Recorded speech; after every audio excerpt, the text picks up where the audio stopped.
As part of your Assessment 1 Still Life task, you will need to host or place your pictures on a Google Sites website.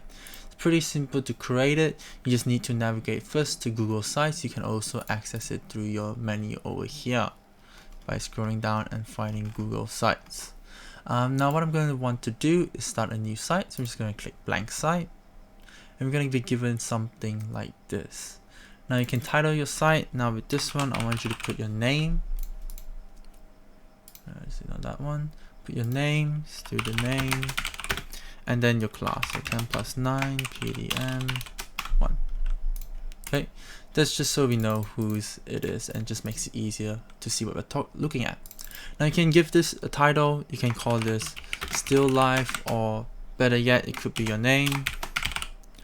And you could just say something like photography portfolio. Right, it's just a place for us to host and place our images. You can do something like create pages. So if you wish to, you can click and add a new page.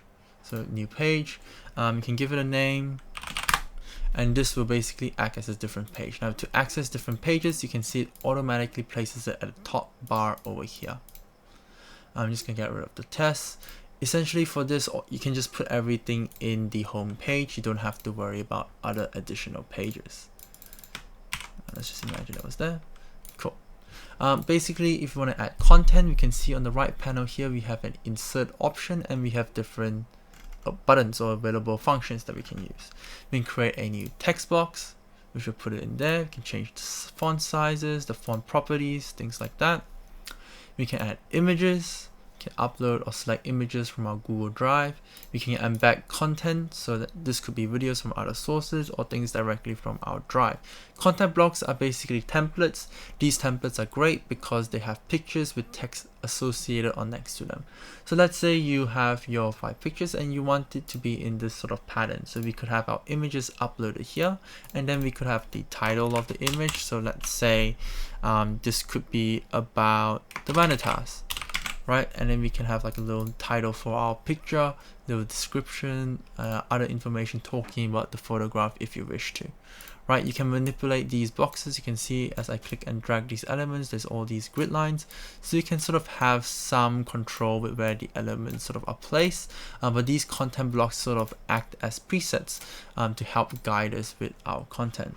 So if we don't want that, we can do it more the manual way, where we could do things like manually sort of putting in our information, so manually putting our text boxes, manually selecting or putting in images.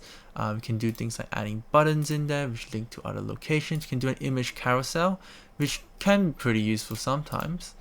Basically allows you to have a selection of images that you sort of look through between. But essentially using the content blocks should get you to sort of put all your images in there easily, just like that. When you're finished, you just publish your website, give it a web address. You can see it goes by Google Sites, Education, and then the name of the site. So you can name it, put your name in it, just makes it easier for us to sort of access your file and who can view my site. So making sure that your teacher will be able to access and see the work that you have done.